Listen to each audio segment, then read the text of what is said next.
Whenever I interacted with Kaine, I was reminded about something from my past. Maybe my mind has been confusing her with my sister this whole time. Anyway...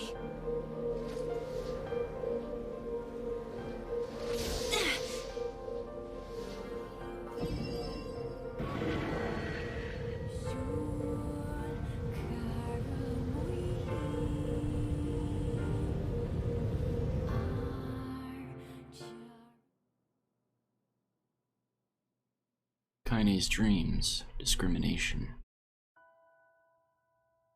The sound of rain filled the village. The steep cliffs that surrounded the area magnified sound, causing even the slightest drizzle to rattle like a thunderstorm. Then wisps of smoke steamed from huts as the villagers huddled in their homes and waited out the rain. A single child, however, had braved the downpour and was now wandering slowly towards the wooden, hawk-shaped weather vane at the center of town. The wanderer reached the vane, which had existed for as long as anyone could remember, and stared. The child's face was simultaneously delicate and fierce, like a teacup that had survived a shipwreck. Those traits combined with pale white skin to give the face of an almost sexless quality. If the beak turns east, I go home. If it stays west, then I... The child blinked. Rain slowly dripped down the young one's short hair and began its long descent to the ground. Come on. Come on. The child felt a slight breeze and watched as the vein slowly creaked to life. Spinning this way and that for a moment, it finally settled with the beak pointing firmly towards the east.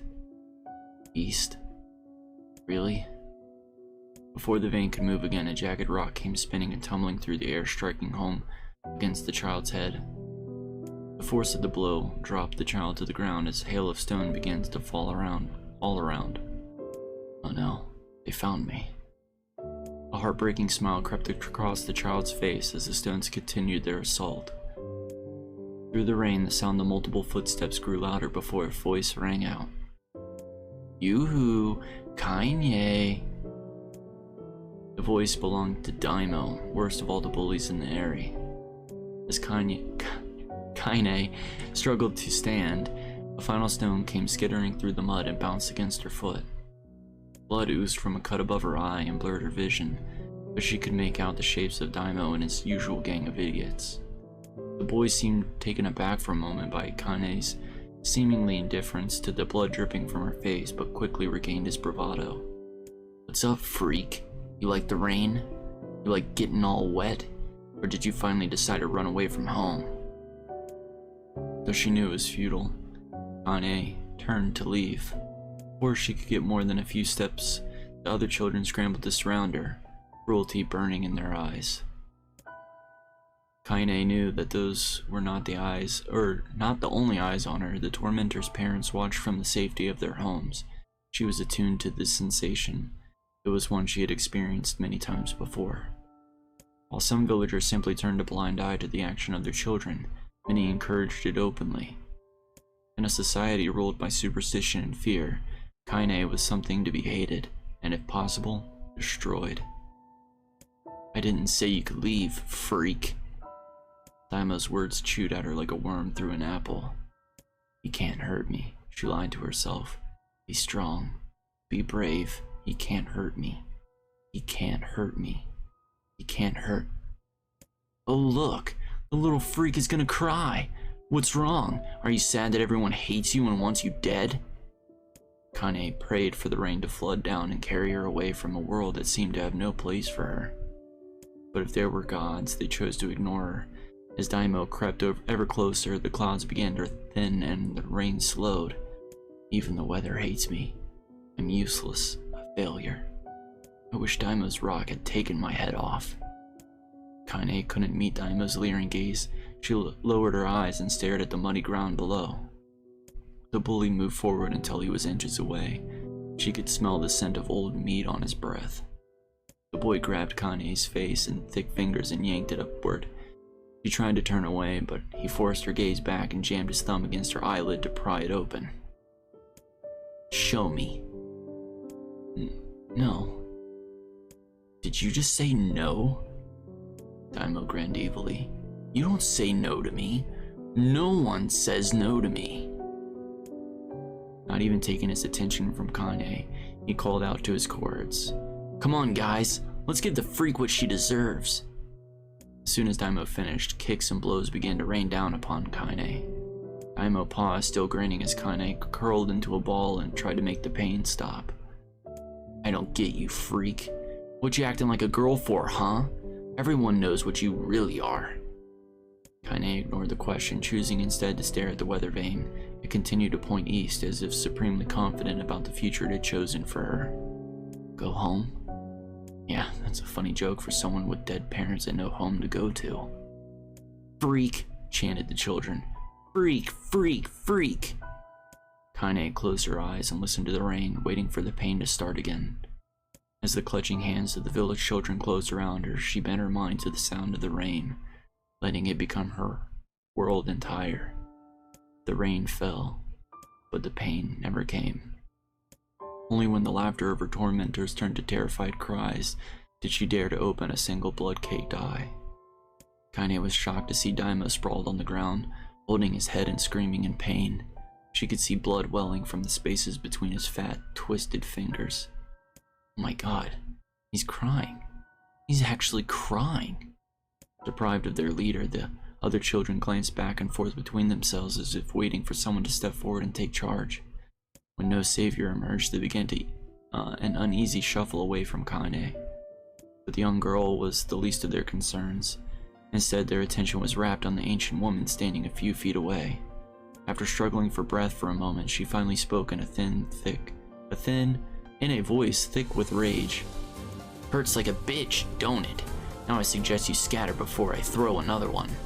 And if any of you little bastards ever touch my Kane again, I'll do far worse than throw a rock. You can count on it.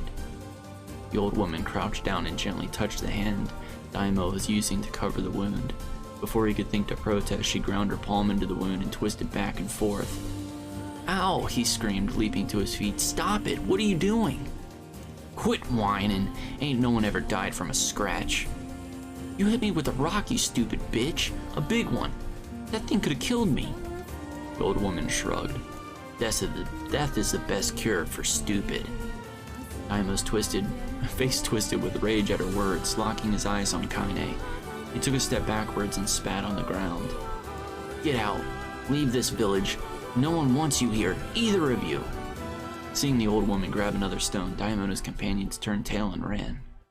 As they fled, the old woman grabbed her side and barked out a single laugh. Ha! Look at that fat boy go. Guess he's healthy enough to run from a fight. The woman's smile faded as she turned her attention to Kane. Kneeling down, she removed her shawl and placed it at the young girl's shoulders, then produced a cloth from the folds of her dress and began blotting out the blood on her forehead. Oh, Kane, she said, why didn't you fight back? You're stronger than that lot. The words of her grandmother stung Kane as she turned away. Don't be nice to me, she said. I don't deserve it. Nothing matters anymore. Her tears, held in cheek for so long, finally began to fall on the muddy ground below. Everyone hates me. They think I caused bad things to happen. They think I'm a freak. I wish I was dead. As Kane's tears turned to sobs, she felt her grandmother's hand on her shoulder. Despite her advanced age and diminutive size, she was a woman of surprising strength, and Kane found herself unable to turn away. Don't talk like that, girl. It's a river wide and deep that flows between the realms of this world and the next, and it grants no mercy to any that attempted the crossing. You got a duty to fight until your last breath. Understand? The old woman tightened her grip and tried to still the tremor in her voice. You know the pain of losing someone close to you, Kane. You know because you survived it. As the words hit home, Kane was struck by the force of her love for the old woman. As a young child, she didn't even know her grandmother, but when her parents died, the woman quickly accepted her as her own. Grandma, as Kane called her, was cunning, vulgar, and quick to violence, and their first few years together had not been easy. But with each year that passed, Kane and her grandmother had grown closer. However, it was only now, sitting in the mud with tears and blood caking her face, that Kane truly understood the depths of her affection. Here was a woman who had seen hard times, who had seen death, who had fought through all these things and somehow emerged on the other side. If anyone could understand Kaine's pain and loneliness, it was her. Do I make you sick, Grandma?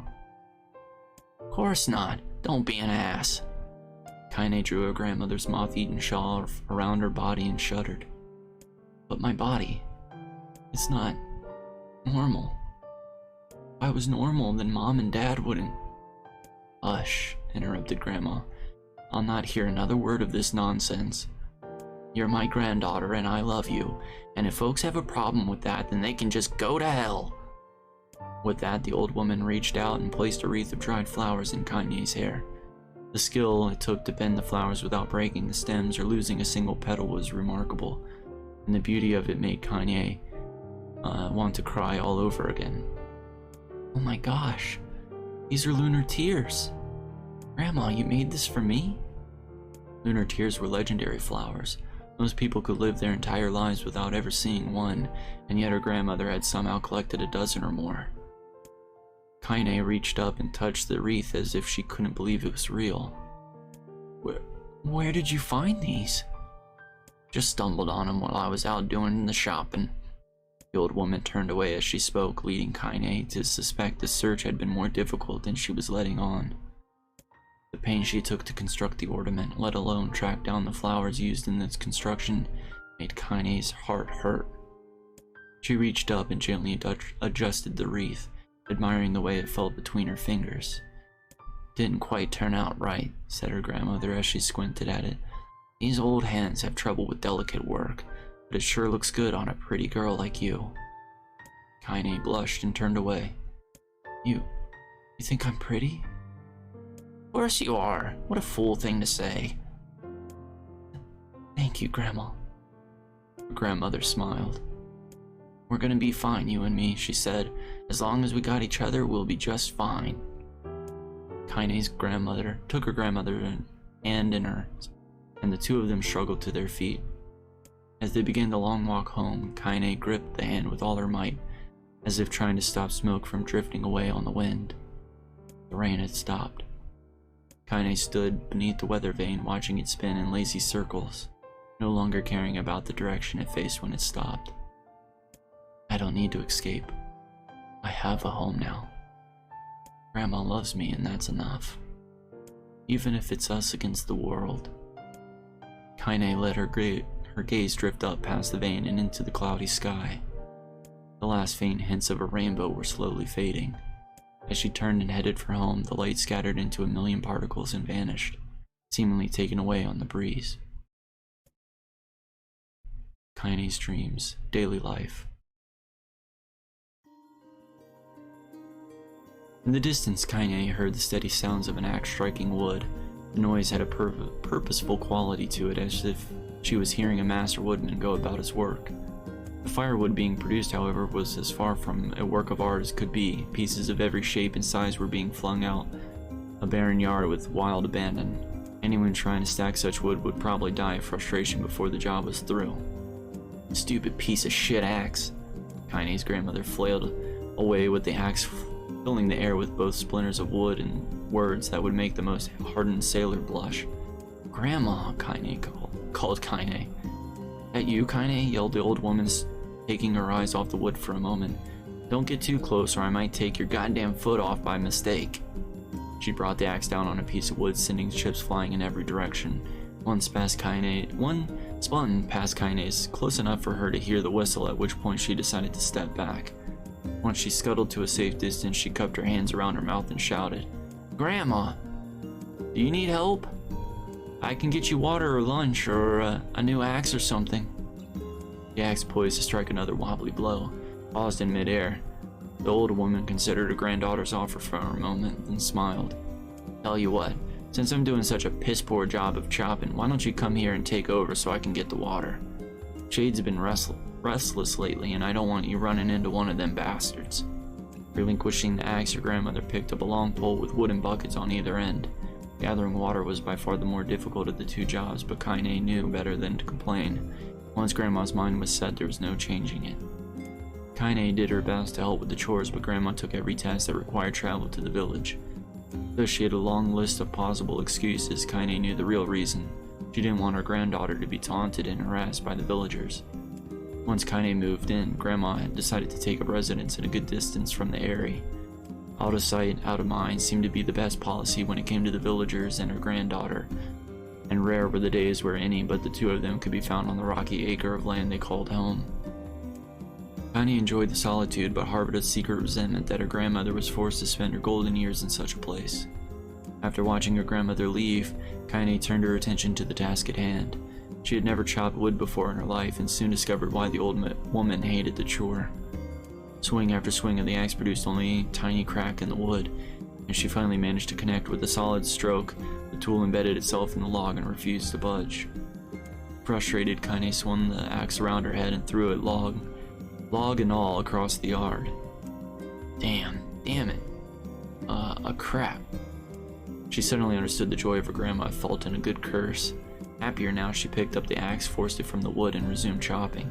She had a natural skill with the blade, but the task was challenging, and blisters soon began to form on her small pink hands. This is tough, and my logs are all weird sizes. Spitting on her palms and ignoring the pain, Kaine redoubled her efforts.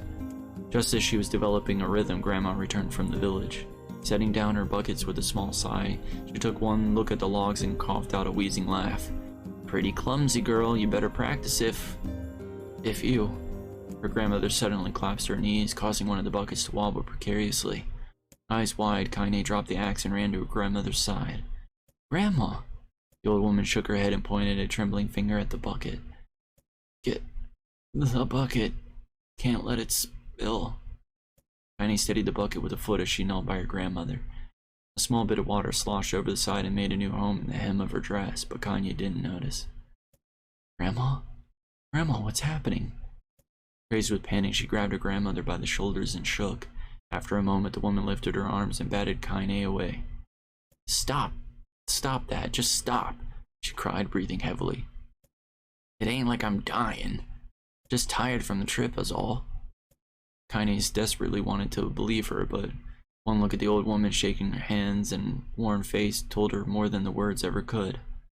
Her grandmother had lived a long, hard life, and it seemed like the bill was finally coming due. The time when her grandmother watched over Kaine was ending. Sooner than either of them had feared, the positions would be reversed. The next morning, Kaine came to the side of her grandmother's bed and took her wrinkled hand. Grandma, you're sick and you need medicine. I'm going to the village.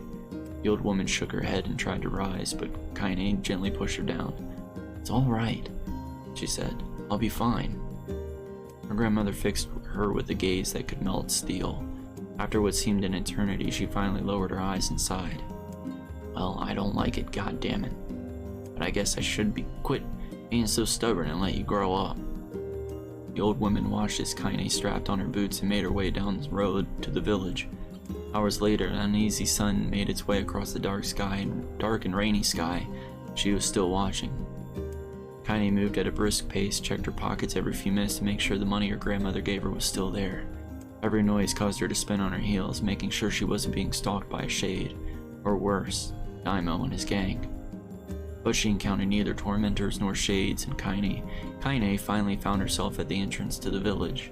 The few adults she could see glanced sideways at her and muttered to each other, raised hands before slinking away into the shadows.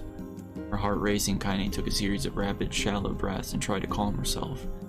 I have to prove myself. I have to help Grandma. I have to be strong.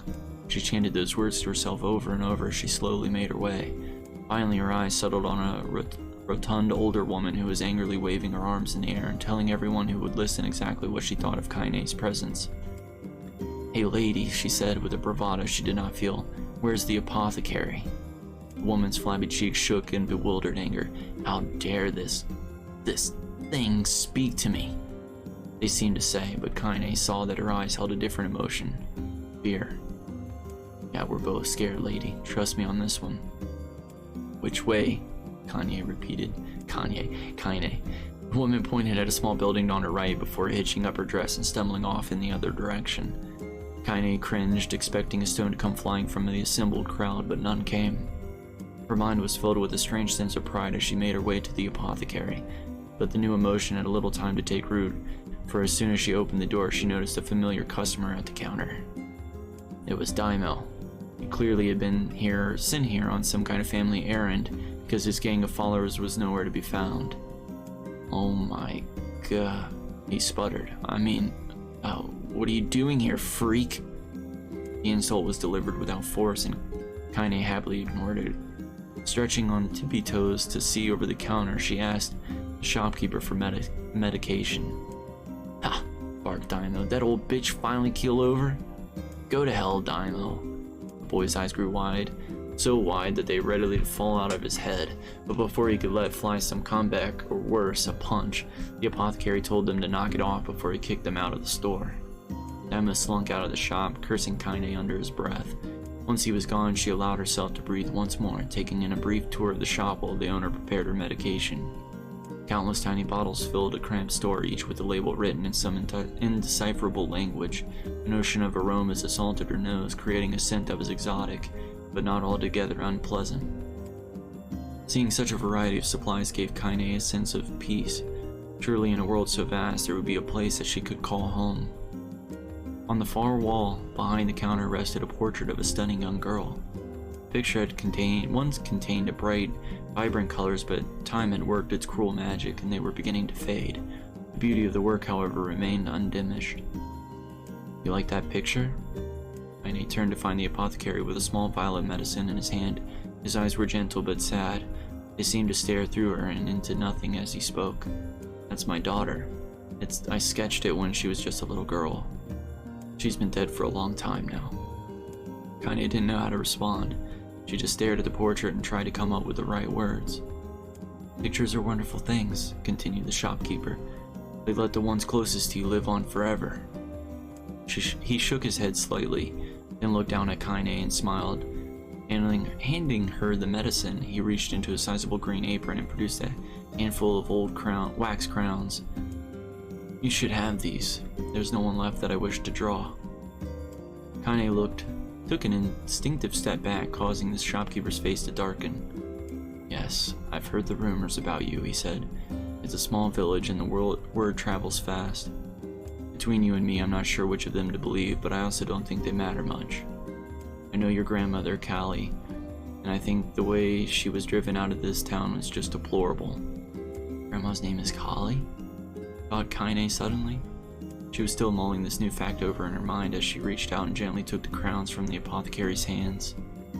"Your grandmother is an old friend of mine," he said as Kaine scooted away yet again, "and I owe her much. I wager she would like it if you drew a picture of her." "Yes, I think she would like that very much." Kaine murmured a quiet agreement, but inside her heart was bursting. Never before had a villager treated her with anything but a complete contempt. It was a tiny, almost imperceptible step, but it was a step nonetheless, and with enough tiny steps, she might one day discover the rest of the world. When Kaine returned home, she found her grandmother asleep in her bed. Her feet were blackened and raw, even bleeding a bit in places, leading Kaine to think that she had been pacing around the room until exhaustion finally caught up with her. She placed the medicine by her grandmother's pillow and turned to leave, but found the old woman's hand clasped around her arm. "Back already, are you?" asked her grandmother with a yawn. "Come here, let me have a look at you." Grandma sat up and examined Kaine from head to toe. Finally satisfied that nothing terrible had befallen her grandchild, she leaned back and allowed herself to relax. "Well, how was it? Those bastards give you any trouble?" "It was kind of fun," said Kaine with a small smile. "No, seriously, it was." "Fun, eh?" her grandmother asked, in a voice which implied she believed anything but. "Uh-huh, so anytime you need me to run an errand, just let me know." As she spoke, Kaine removed the crowns from her pocket. After a brief explanation of their source, she informed her grandmother that she was going to sketch her a portrait. "A portrait of me? Ridiculous, no one wants to stare at a wrinkled old crone." "But Grandma, it'll make you live forever." "Horse shit," said her grandmother, throwing back the sheet from her bed. "Living forever would just piss me off. Now put those crowns away and help with dinner." But Kaine wouldn't relent, and in the end, Grandma found herself leaning against the wall of their house as if posing for a master artist. Kaine took up the crowns, eyed her subject carefully, and set to work. Just as her grandmother was about to nod off, Kaine finished the piece. After staring at it for a bit, she released it from her grip and let it slowly drift to the floor. It's terrible. It doesn't look like you at all. I'm sorry, Grandma. I thought these crowns would, make drawing easy or something. The old woman's eyes narrowed at her granddaughter's disappointment. Let me be the judge of that, she said, ignoring the pain in her back and reaching for the paper. The sketch could have been a person's face, but it also could have been a boulder, a lump of clay, or an incredibly misshapen loaf of bread, all rendered in a chaotic array of colors. The old woman stared at the picture for a long time, then slowly wheezed out a laugh. Oh, Kaine, she said between laughter, you truly are my blood. You're as clumsy as me, and I love it. But, hush, I won't hear any more bull about how ugly you think it is. It came from the heart and I'll treasure it always. True to her word, the old woman gave the picture a place of honor above the kitchen table. In the days that followed, Kaine would often catch her staring at the portrait with a strange smile on her face, an action she interpreted as silent, mocking laughter. A week later, Kaine could stand it no more and asked her grandmother to take the artwork down. Hush, said the old woman. I'll take this down when they roll me into my shroud. She pondered this for a bit, then she turned to Kaine and dropped at one knee. Listen to me, girl. Seeing this picture makes me happy in a way I've never felt before, and if it makes me want to go on, so that someday you can feel the same happiness. And that it was a moment that burned itself into Kaine's memory, a perfect blend of pride and love and joy that came together to form a lifelong remembrance. She swore to never forget this moment, to never forget the old woman who had made her a place in the world possible. Time moves on, people and memories move in and out of life like ghosts passing through a hall. But this moment will be different, Kaine swore, because I will remember it forever. Forever. Kaine's dreams. Separation. Ooh, that's a lot. Kaine listened to the sound of crackling firewood and stared at the black object on her plate. She'd been pushing it around the wooden disc for a good 10 minutes, ignoring the bemused stare of her grandmother. Finally, she summoned her courage and gave the object a brief sniff. A sharp, bitter scent flew up her nostrils and made its home there, causing her face to twist with disgust. Grandma, I can't believe you want me to eat a bug. The old woman threw some more wood under the cooking pot and snorted. It's no bug, you fool girl, it's a berry. Why the hell would I be feeding you bugs? Yeah, well, it sure looks like a bug, said Kaine. And I think it's burnt or something because it smells terrible. With that, Kaine held her nose and threw the berry in her mouth, chewing as little as possible. Oh yeah, that's terrible, alright. Why, you little brat, laughed the old woman. Look at the sass on you. You've been spending too much time with me, and that's a fact. 5 years had passed since the moment when Kaine's grandmother saved her from the bullies. As is often the way with two stubborn people, their relationship had grown in fits and starts, but moved forward all the same. Meals that used to be somber affairs were now filled with laughter and hurled abuse in equal measure. Kaine couldn't remember a time when she had been happier. As the years went by, Kaine started to shoulder more and more of the daily responsibilities. Her grandmother's legs grew weaker by the day, and she could no longer do many of the chores she used to take for granted. And so, this morning found Kaine lacing up her work boots with a breakfast of burned berry rolling through her belly. Where are you going today? Asked Grandma suddenly. Kaine looked up, surprised. The old woman rarely asked for specifics anymore. Well, I was going to check out the kelma trees and see if they were ripe. I thought we could make some jam or something. Oh, and I'm going to pick up some flagstones, so I need to take the wheelbarrow. Flagstones? What in the hell for? Kaine stared at her grandmother, then held out an arm and swept it around their home. Constructed mostly of cloth, rope, and rubble, the old place sagged like a boxer in the final round. Grandma, a dying cat could chew through this house. I'm going to build a stone wall so we have some protection. The old woman laughed, exposing her toothless grin to the world. God damn, girl, if a bunch of thieves want to ransack this old place, let them come in. We've got nothing worth stealing anyway. I'm not worried about thieves. I'm worried about shades. People saw one west of the village yesterday. The old woman tilted her head and stared at her grandmother. Granddaughter, well shoot, I don't know why you'd have to do it today. We can worry about it some other... Grandma, no. If I don't go to the kelma trees, we won't eat tonight, you know that. Confused expression passed across the old woman's face, and for a moment she was a small child lost at a carnival. Yes, she said after a bit. Yes, of course, you're right. I'm sorry, Kaine. Lately it seems my mind is... She didn't finish the thought, instead walking over to the nightstand and gently taking a wreath of lunar tears from the drawer. Flower petals had aged to a brilliant whiteness, and Kaine thought it was more beautiful now than the day she first received it. You're gonna be a true woman soon, Grandma. Grandma said as she placed the flowers in the girl's hair. So that means less chatter about shades and building defensive walls and more talk about how beautiful you've become. Annoyed, Kaine reached up to remove the garland, but the look on her grandmother's face stopped her hand. You're a beautiful thing, said the old woman, and there ain't another like you in the world. I'm very proud of you. Okay, grandmother, that's enough. Goddamn compliments for one day. Such a mouth on you. Where did that come from? Gee, I wonder. I'll teach you to sass me, girl, yelled Grandma. Suddenly, she lurched forward and grabbed Kaine by the ear, pulling her around the room with a crazed grin on her face. Grandma, yelled Kaine in a quaking voice. Grandma, stop it. What the hell? The old woman stared at her and blinked, then slowly held her wrinkled hands out as if it was the first time she had ever seen them. I don't know what happened there. I'm sorry, girl. Sometimes my mind just... Kaine thought the look on her grandmother's face was the most heartbreaking thing she'd ever seen. Listen, she began. Maybe I should stay home after all. No, I won't have you stay here to keep an eye on an old codger like me. You go get your fruit and your wall and whatnot, I'll be fine. And when you come back, I'll have a nice grasshopper dinner waiting for you.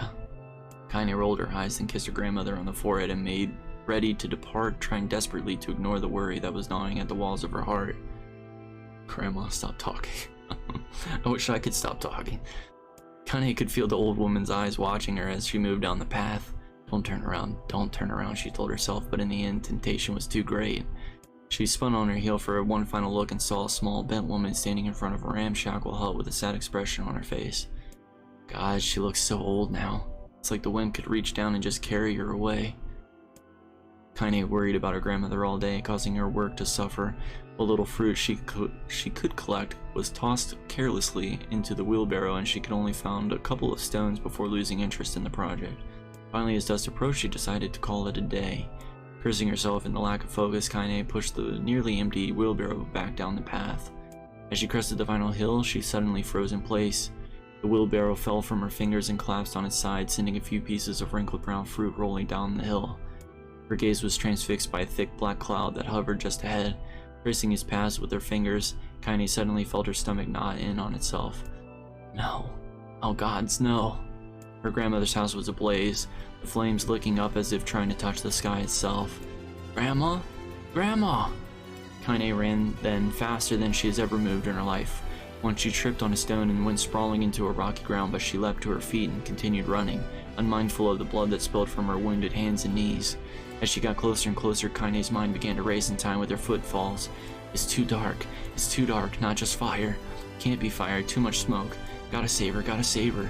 She burst into the front yard and came to a sudden halt, her worst suspicion confirmed. Smoke from the fire was mingling with the thick, inky blackness of an enormous shade. The massive creature supported itself on 3 twisted feet and achieved balance through which means of a large armored tail. Scales, horns, and claws sprouted from its body into a random chaotic pattern, giving it the appearance of a lizard designed by some insane god. Seeing Kaine, it let out a roar and flicked its tail, sending small whirlwinds spinning around the yard. For a moment, the creature retreated in a shimmering, inky blackness, as if her mind was unable to comprehend such a thing could actually exist, but then the smell of it hit her. A blend of rotted meat and excrement, and the horror became real once more. The creature bellowed again, and this time Kaine responded with a scream of her own. Alright, you bastard, she thought. A scream echoed as the high cliffs around her. It's you or me, let's go. The shade eyed Kaine with a bemused interest, then it began looking for her to the house and back again, as if urging her to look at the destruction it had so gleefully wrought. With dread building in her heart, Kaine glanced towards the house. Through the smoke and flames, she spotted a small figure struggling to escape the ruins. Grandma! As the sound of her voice, the old woman began waving frantically. She's alive, she thought. Alive! Kaine's legs sprang to life as she raced across the yard towards the flaming wreckage of the house. Before she could advance more than a few steps, the shade opened its mouth and let out a roar powerful enough to uproot the trees and send them flying. The blast sent Kaine's tumbling through the air, before smashing her against the rocky earth. Stars danced in front of her eyes as she tried to remember how her legs worked. Get up! Get up! Get up! Get up! Get up! Get now! As Kaine struggled to her feet, the shade stomped towards the house and pinned her grandmother to the ground with the tip of her claw. The old woman struggled to move the claw from his stomach, but she might as well have been pushing a mountain. She coughed briefly, sending up a small spray of blood into the air and collapsed to the ground, her energy spent. Kaine lurched to her feet only to fall back to earth with a grasp. Her ankles were on fire, one or both of them were surely broken. Ignoring the pain she screamed through her body, she began dragging herself across the ground, leaving a drunken trail of blood and dust in her wake. Grandma, hold on, just a little longer. Her grandmother's face was turning blue, her eyes rolling back only until whites were exposed. Kaine pulled herself across the ground with maddening slowness. The distance seemed to increase with every second that passed. The shade glanced between the two women and flicked out its tongue, its giant mouth turning up at the corners. Short, panting breaths belched from somewhere deep inside its core. Bastard. Laughing at us. She had no idea how such a mindless creature could experience emotion, but there could be no doubt the shade was taking joy in their suffering. Yeah, I see your plan. The shade moved its claw slightly, allowing Grandma to breathe again. It was clearly keeping her alive only to snuff her out her life when Kaine was close enough to touch her. I'm gonna kill this bastard. Summoning all her strength, Kaine rose to her feet. There was a sickening snap from her right ankle as a foot twisted backwards, but she forced it from her mind and began to hobble towards the monster. Pulling a small knife from the pouch at her waist, she leapt on the foot that pinned her grandmother and plunged the weapon deep. Give her back, she screamed. Give her back to me! It was like stabbing a rock. After a few swipes, the knife broke at the hilt with a dull snap. The shade panted laughter again, then raised its tail and sent it rushing through the air towards the young girl that was latched to its foot. Kaine never stood a chance, and the tail struck her square in the chest and sent her crashing into the burning wreckage of the home. As she lay on the ground with blood pouring from multiple wounds, a small, weak voice spoke up. Kaine? Kaine's vision blurred, but she forced herself to focus on the sound. Finally, her eyes cleared enough for her to make out her grandmother's hands reaching out through her through the smoke. Grandma? Kaine, you gotta run.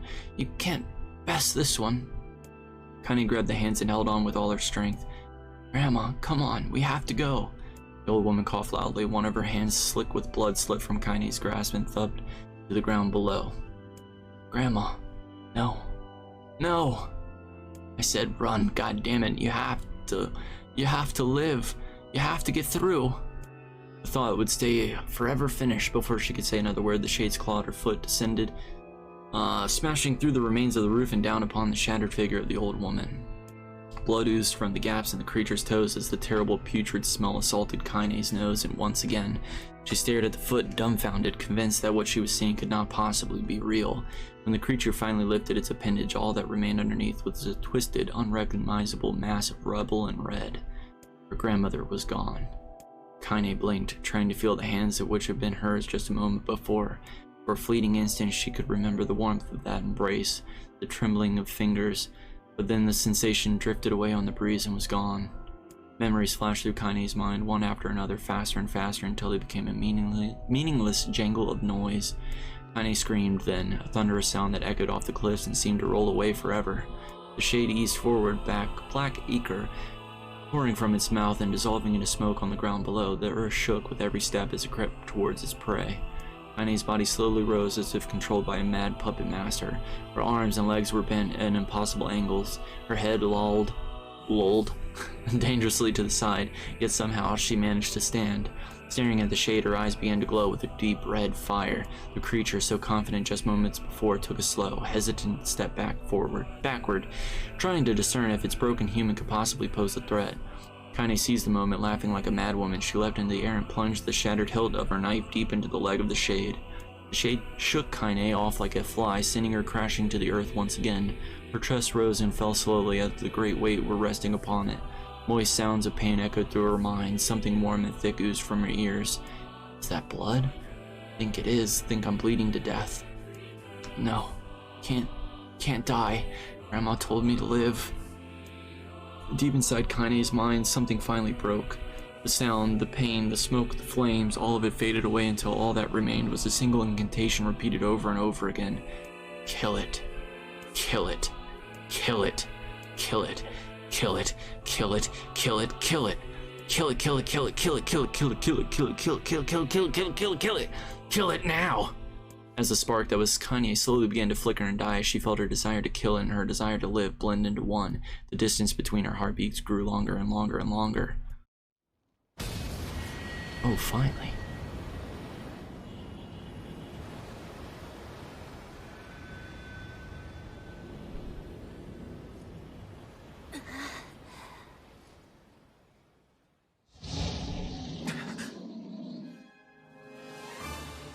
The beast approaches. Oh, I know.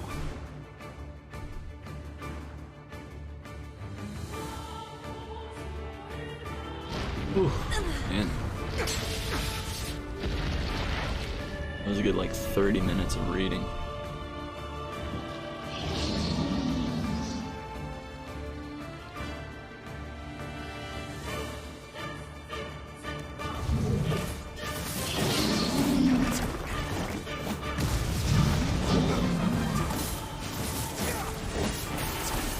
What anger this creature must have. How did it even survive these past 5 years? I'm not gonna let this happen again. It dies today. My sword is lighter. It's not the blade, but the skill of the user. Strike it down.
Kaine's dreams encounter.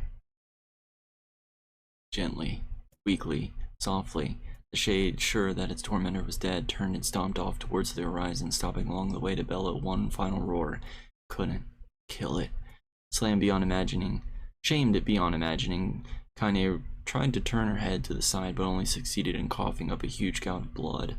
It was getting difficult to see, and only after a moment of fierce concentration did she realize that her left eye was gone. Laughing to herself, she turned her remaining eye to the ruins of her home and noticed a ragged stump of arm resting a few feet away. Yeah, that's mine, she thought with a mad giggle. This is gonna make clapping a real bitch. She cried, a sudden voice from the depths of her mind. Finally gonna die, are ya? Well, you had it coming. Go to hell, Daimo, she thought as the uneasy assailant. Go to hell before I pluck out your eye and feed them to a dog. The voice of her childhood terror evaporated in smoke, only to be replaced by another, more recent voice. Hold still, said the apothecary, materializing from the ruins like a ghost. I want to draw you, that way you can live forever. No, stop. Don't want to live forever. I want to die right here. I see, he said quietly. Well, if that's what you want. The spectral shopkeeper fluttered in and out of existence for a moment, then produced a piece of paper and sketched it quickly. After a few... Jeez. This. After a few seconds, he turned the page to Kaine and smiled. Since he rejected my offer, I decided to draw someone else. It was a picture of her grandmother, real as life. Kaine opened her mouth to thank the man, but stopped as the picture began to blacken in the middle. Before she could say anything, dozens of multi-legged insects began to swarm across the image, tearing at it with sharpened pincers. Stop! No, don't hurt that picture! Kaine reached out with her remaining arm and waved futilely in the air. To her surprise, the insects fell off the picture into the ground below, where they vanished into tiny back tendrils of smoke. Relieved, Kaine turned her good eye back to the picture, only to open her mouth in a silent scream. The sketch now showed her grandmother as she truly was, a smashed, unrecognizable lump of nothing. The apothecary smiled and broke into a jolly dance. See that? He cried as he danced his jig. It's perfect now. She looks just like you. Ha ha cha cha cha cha. I look like that? Oh God. Oh God, I'm gonna die. I'm gonna die. Drowning in despair, Connie laid her head back in the mud and smoke of her ruined house and waited for the end to come. But just before she let everything go, an unfamiliar voice began whispering in her ear. Ain't you got a wish, sunshine? The voice was vulgar and fierce at the same time. As if insanity somehow found a way to take form, Kaine wanted to scream as if the voice crawled under her skin, but her lungs refused to work. You know, a wish, like a prayer or something? Why don't you get on your knees and start praying to heaven? Please, invisible man in the sky, save me, save me. Kaine finally resorted to shouting at the voice within her mind. I don't make wishes, they don't come true for me. I'm a curse, a freak. I should be left to die. The voice boomed in her ears. Oh god, you are the best. Kaine glanced down at a black, shiny substance oozing from her legs. She tried to brush it away, but her remaining arm would no longer respond. The substance slowly crept around her feet, then began moving up towards the rest of her body. Is this death? Is this what it's like? Or is this just my mind losing itself? She could feel the slime oozing upwards, feeling the hot, soaring pain it left in its wake. Whatever else might be happening, she was still alive, and this was real. Come on, said the voice. Let it go. Kaine tried to ignore the voice and concentrate on the pain, but the newcomer would have none of it. Don't ignore me, sunshine. You're ready to give up, ready to die, so why not let me have it? Have what? Your body. Come on, give it to me. Give it to me. I want to stand on the ground, feel the rain, taste the wind. The voice paused, and licking its lips, when it resumed, it was filled with mad, unabated joy. And I want to take your hands and use them to choke the goddamn life out of people. I want to tear out their throats and bathe in the blood just like before. In response, Kaine shifted her head and vomited. The warmth of it crept down the front of her front and mingled with the pain of the encroaching black ooze. Are you a shade? Yeah, maybe. What of it? The slime reached her face, crept up past her nose, and slowly oozed the socket of her missing eye. The moment it touched her brain, Kaine was struck by the most powerful sensation she had ever felt in her life. It was ecstasy. She wanted to scream with delight, but all she could manage was a small whispered moan. Feels good, don't it? Asked the voice with a chuckle. Yeah, what can I say? I know how to please the ladies. Now give me that body. Come on, give me the body and I'll give you more of this feeling. It's a fair trade. The black lump began to protrude from Kaine's side as she watched it grow longer and thicker, eventually taking the form of her missing arm. I can see better, she thought. The eye must be growing back too. The slime reached up to envelop the rest of her face, but managed to brush it away. Stop, she whispered, marveling at how she had regained her voice. Stop. The black ooze hesitated of considering the request and quickly shimmered down her body before disappearing in a cloud of smoke. Ah, what the hell, sunshine, screamed the voice. We had a deal. I thought you wanted to die. Grandma, she said, can't die yet. Brief image of her grandmother bloodied and broken flesh before her eyes. She saw the shade that had killed her and heard the mocking laughter, then closed her eyes and forced the image from her mind. Her whole body was quaking with rage. When she opened her eyes again, they burned bright red. That thing took my grandmother. I have to kill it before I die. Kaine glanced down and saw a mysterious pattern. The pattern of shades burned itself into her left arm. Well, I'll be damned, said the voice cheerfully. Look at that, sunshine. I think you and me are going to be good friends now. Kaine stared intently at her arm. The more emotional she felt, the more the letters seemed ready to puncture her skin and begin infecting the rest of her body. Her arm clearly had a will of its own now. Stop. Stop. Gotta stop. Holding her left arm in her right, Kaine took a deep breath and tried to calm herself. Come on, don't fight it, pleaded the voice. Hate's my favorite dish and I'm hungry. Let it go. Feel the anger. Burn with the fire of revenge. Thirst for blood, then go out there and... Shut up. Shut up and get the hell out of my body. Your body? Oh, that's rich, sunshine. Real rich. Look, why don't you just stop? Just up and die so I can have this body all to myself. What do you say? I bet those buddies of yours in the area would love to see you dead. Kaine grabbed a nearby shard of glass and tried to saw off the shade-infected portion of her side. Before she could, her darkened left arm grabbed the right wrist, crushing it. Kaine screamed and dropped the shard as the sound of bone crunching on the bone filled the air. Stupid girl. You're possessed now, sunshine, and there ain't no going back. The voice laughed again, a loud, long wail that seemed to go on without end. Possessed? Whispered Kaine. Yeah, possessed. You and me? We got what you might call a timeshare arrangement. Remember how folks used to think you were a freak? Well, wait till they get a load of you now. Kaine looked up, tears in her eyes. The sky seemed smaller somehow, darker. Is this because of that shade? Is this how they see the world? So listen, purred the voice. I know this whole possession thing seems a bit sudden, but it ain't all that bad. There's plenty in it for you, too. A very powerful creature, Sunshine, and now that the power belongs to you, too. You got enemies, people you want to kill? I can make it happen. That little fat kid who kept picking on you? That big old shade that squashed your granny? We'll wrap them up in their own assholes. No more abuse for you, Sunshine. No more pain. Wait, said Kaine. You're a shade. Why would you want to help me kill another shade? What? You think I'm some kind of racist? Some killing snob? I don't give a good goddamn who you murder, honey pants. I just want to drink from the well. Kaine considered this as she struggled to her feet, the power of the shade coursing through her. The smoke from her house was drifting away with the wind, and she enjoyed the way the cool evening breeze felt on her new left arm. After a long pause, a voice spoke up again. So, how about it? You and me. We could have some good times together. Look, I'll even take care of the bloody part if you don't want. Fuck off, asshole, muttered Kaine. I'll handle the killing. Ha ha ha, screamed the voice. Look at you go. Oh, Sunshine, we're gonna have so much fun. So listen, my name's Tyrion, and if you ever need me, I'll just be hanging out in this piece of meat you call a heart. Now get to it. The more you kill, the more your heart turns rotten and sour, and I like rotten and sour. Kaine found herself nodding at the voice. Yeah, she said.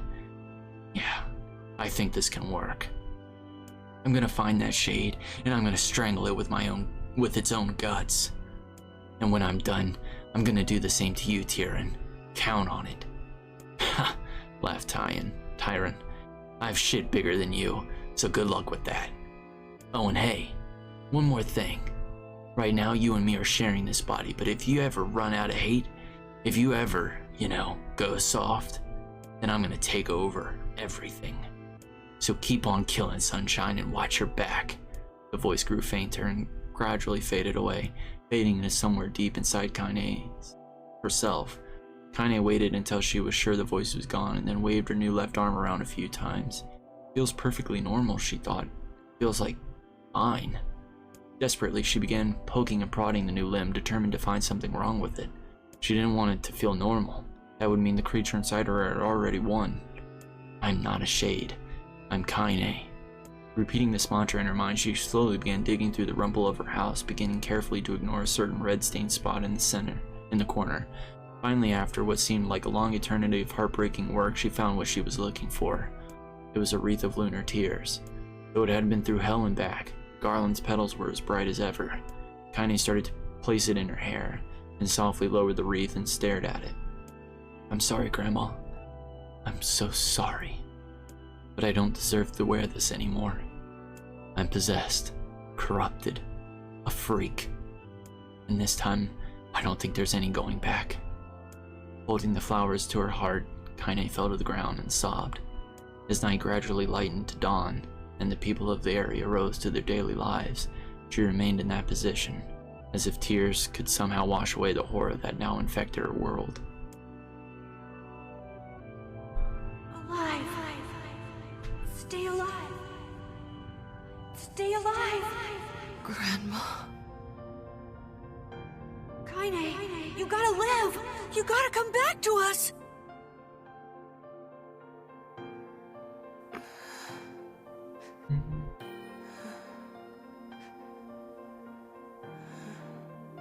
Oh, hey.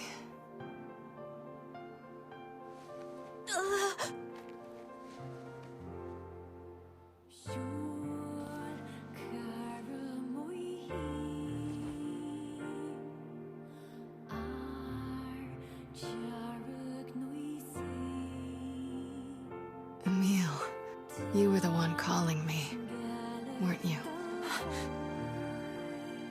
You still recognize me?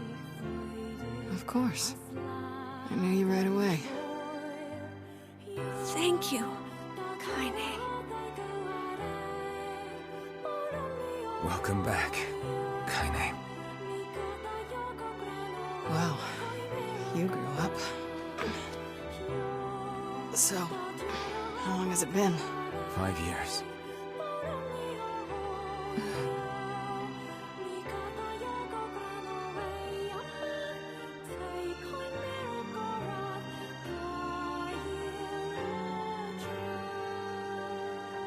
Shit. That's a long time. Any luck with Yona? We are still no closer to finding her. We need a way to locate the Shadow Lord. By the way, this is for you. Is that a lunar tear? It's not as good as your grandmother's, but I tried. No, it's great. Thank you.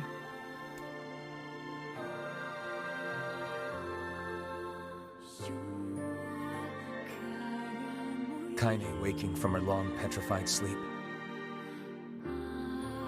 Emil's unflagging kindness. Our reunion was a happy one, and we let it wash over us like rain. That is, until Devila and Popola had to go and ruin it all.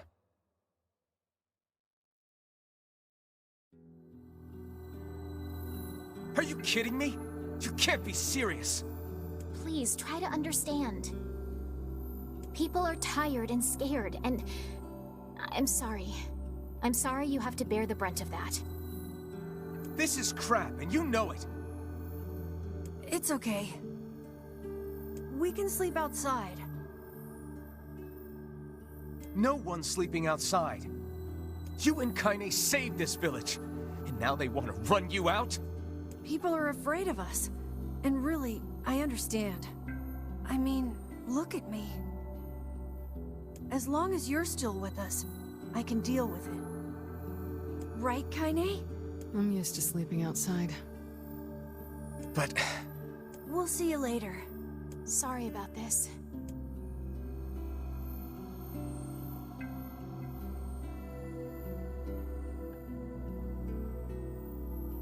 What is the matter? Kaine always sleeps outside. I never thought about that until just now. Never even occurred to me. Damn it. We should turn in.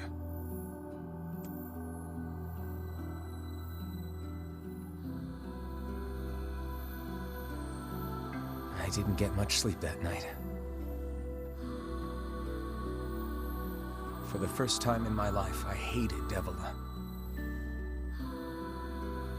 For the first time in my life, I doubted Popola. But those feelings are pointless in the end. They said and did what they did for the sake of the village.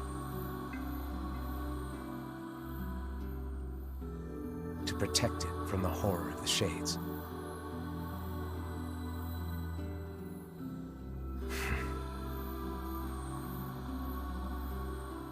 Really, how can I blame Devila and Popola?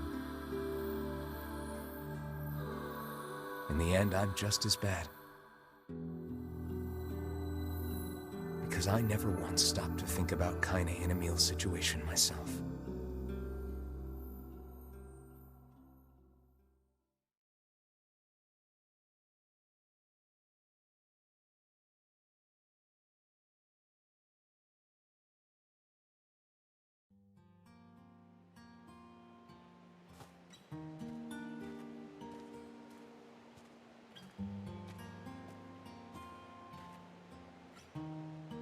I should apologize to Kaine and Emil.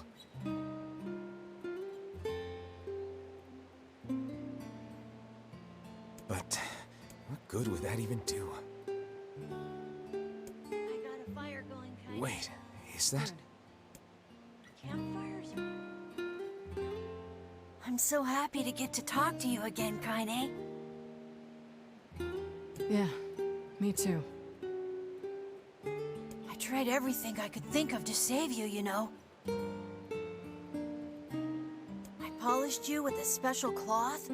I poured warm water over you. Wait, you poured water on me? Yeah, but it didn't really do much except make you all shiny. Hey, Emil. Thanks for saving me. I guess you noticed how I look different now. I'm sorry, Emil. I'm sorry for all of it. Well, I mean, this new form isn't all bad, you know? At least I can look at you when we talk, right? Hey, so why don't you tell me something about yourself? I'm not very interesting. Sorry. Come on, I just want to know you better. Please? Fine. This all happened when I was a kid, before the whole shade possession thing. My body is different. And when the villagers found out about it, they started treating me like a freak. But one person, my grandmother, accepted me just as I was. No matter how bad things got, she gave me the strength to keep going. She's really special to you, huh? Yeah. Oh, hey! That gives me an idea. Since we cured your petrification, we should start looking for a way to cure your possession in my body. I know we can do it if we all work together. Heck, it'll probably be super easy. Let me guess. More warm water? Okay, can we just forget I told you about that?